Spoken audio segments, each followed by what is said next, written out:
नमस्कार, मेरा नाम है विष्णु कुमार शर्मा। मैं राजकीय मॉडल महाविद्यालय रेवदर, जिला सिरोही में सहायक आचार्य हिंदी के पद पर कार्यरत हूँ। प्यारे विद्यार्थियों, आज के इस वीडियो में हम चर्चा करेंगे पाश्चात्य विचारक प्लेटो के काव्य सिद्धांत के बारे में। प्यारे मित्रों, आरपीएससी द्वारा हाल ही में सहायक आचार्य हिंदी भर्ती परीक्षा के लिए पाठ्यक्रम जारी कर दिया गया है। उस पाठ्यक्रम में भारतीय काव्यशास्त्र विचारकों के साथ साथ पाश्चात्य काव्यशास्त्र विचारक भी हैं। सामान्यतः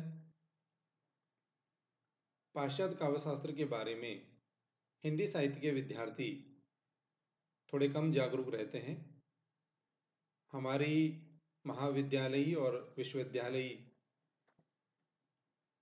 परीक्षा प्रणाली और हमारा शैक्षिक वातावरण जिस प्रकार का है, उसमें पाश्चात्य साहित्य के अध्ययन अध्यापन को लेकर भी काफ़ी सीमितता है।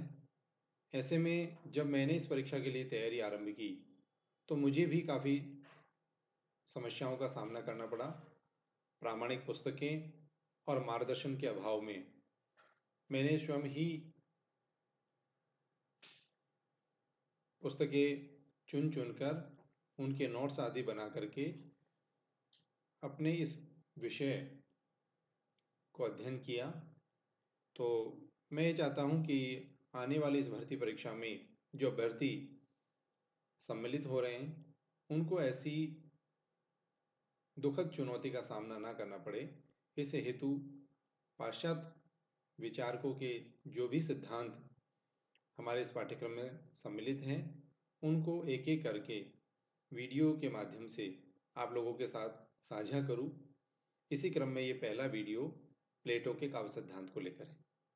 आइए शुरुआत करते हैं। प्लेटो का समय है 427 ईसा पूर्व से लेके 347 ईस्वी पूर्व। इसमें कहीं कहीं एक वर्ष का अंतर मिलता है, कहीं 428 मिलता है, कहीं 427 मिलता है। इसे आप थोड़ा देख लीजिएगा। प्लेटो का एक नाम अफलातून भी है। ये यूनान के प्रसिद्ध दार्शनिक थे और सुकरात के शिष्य और अरस्तु के गुरु थे। अरस्तु और सुकरात दोनों ही महान यूनानी दार्शनिक हुए हैं। इन तीनों दार्शनिकों की त्रयी ने ही पश्चिमी संस्कृति का दार्शनिक आधार तैयार किया। यूरोप में ध्वनियों के वर्गीकरण का श्रेय प्लेटो को ही है। इनका जीवन परिचय। प्लेटो का जन्म एथेंस के समीप इजिना नाम के द्वीप पर हुआ। उनका परिवार एक सामंती वर्ग से संबंध रखता था। उनके पिता अरिस्टोन और माता पेरिक्टोन इतिहास प्रसिद्ध कुलीन वंश के नागरिक थे।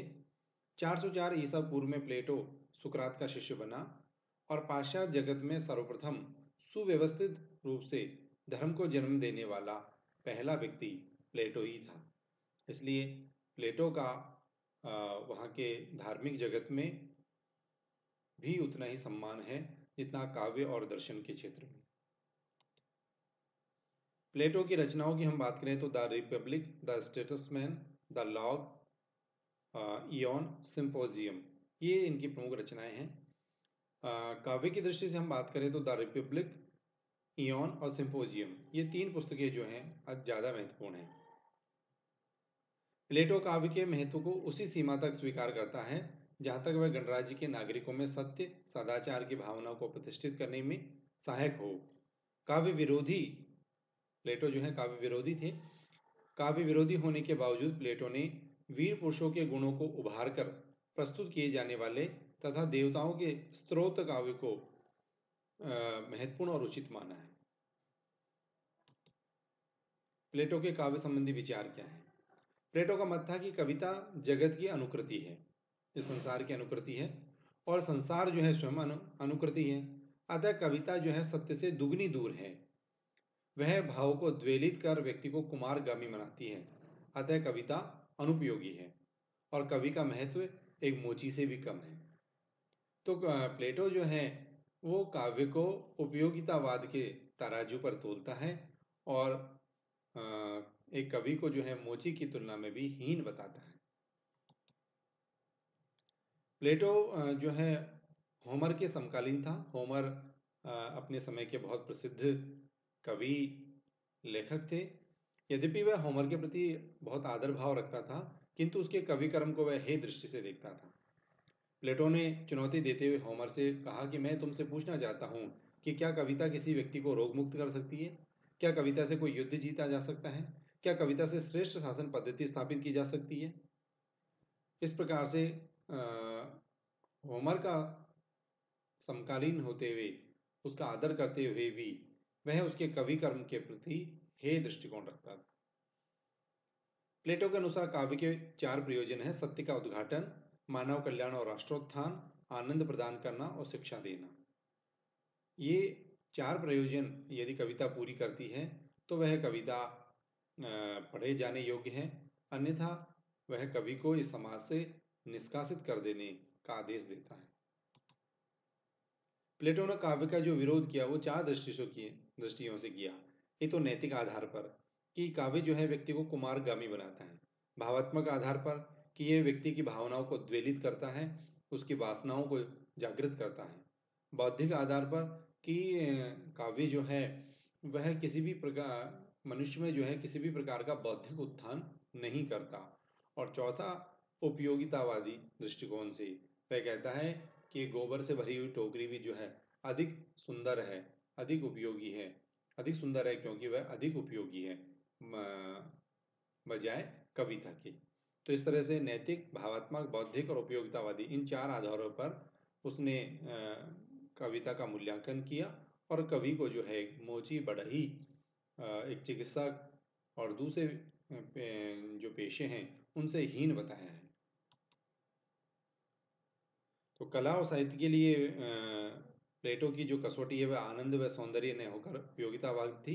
वह कहते हैं कि चमचमाती हुई स्वर्ण जटित अनुपयोगी ढाल से गोबर की टोकरी अधिक सुंदर और उपयोगी है। उसके विचार से कवि या चित्रकार का महत्व मोच या बढ़ई से भी कम है, क्योंकि वह अनुकृति मात्र प्रस्तुत करता है। प्लेटो कहता है कि कवि अपनी रचना से लोगों की भावनाओं वासनाओं को द्वेलित कर समाज में दुर्बलता और अनाचार के पोषण का भी अपराध करता है। कवि अपनी कविता से आनंद तो प्रदान करता है, परंतु वह दुराचार और कुमार की ओर प्रेरित करता है। इसलिए राज्य में सुव्यवस्था हेतु उसे राज्य से निष्कासित कर देना चाहिए। अब पूरे प्लेटो का जो काव्य सिद्धांत उसके मत का सार यदि हम देखें तो वह कहता है कि कविता जगत की अनुकृति है और जगत स्वयं अनुकृति है, अतः कविता सत्य से दोगुनी दूर है। सबसे महत्वपूर्ण बात जो है प्लेटो के इस काव्य सिद्धांत की यही है। दूसरा, कविता भावों को द्वेलित कर व्यक्ति को कुमारगामी बनाती है। कविता अनुपयोगी है और कवि का महत्व एक मोची से भी कम है। अब प्लेटो का महत्व क्या है, क्यों हम प्लेटो को पढ़ें? काव्य शास्त्र या जगत में, साहित्य में प्लेटो का महत्व क्या है? तो प्लेटो ने सर्वप्रथम यह प्रतिपादित किया कि सभी कलाओं की मूल प्रवृत्ति अनुकरण की है। तो काव्य भी एक कला है और ये काव्य कला भी जो है अनुकरण से सीखी जा सकती है। काव्य की रचना जो है ईश्वरीय दैवीय होती है और रचनाकार जो है उसमें भावाविष्ट होकर रचना में प्रविष्ट होता है। सभी कलाओं में एक आवयिक एकता होनी चाहिए, एक ऑर्गेनिक यूनिटी होनी चाहिए। आंतरिक संगठन और सामंजस्य के बिना कोई भी कलाकृति सुंदर नहीं हो सकती। तो आगे चलकर हम जो विभिन्न सिद्धांत देखते हैं और उनमें हम भारतीय सिद्धांतों की यदि बात करें तो क्षेमेंद्र का जो औचित्य सिद्धांत है वह इसी से मिलती जुलती बात कहता है कि काव्य कला जो है, सभी कलाओं में एक जो है ऑर्गेनिक यूनिटी होनी चाहिए। तो काव्य कला में भी जो है रस, छंद, अलंकार, भाव, विचार, सौंदर्य, इन सब की एक यूनिटी होनी चाहिए।